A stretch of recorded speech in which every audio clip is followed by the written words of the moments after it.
If you want to take screenshot without using buttons on Google Pixel 9a, we have two main methods to do so.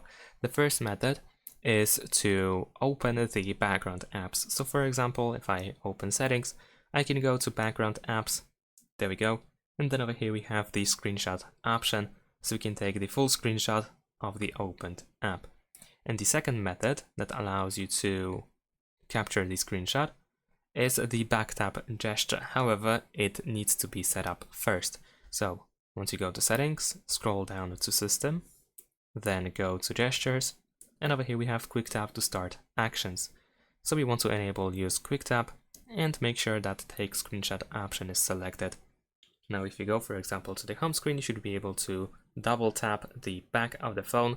I usually tap over here where I have the Google logo, and this allows you to capture a screenshot as well. Thanks for watching, leave a like and subscribe to my channel, and see you in my next videos. Bye!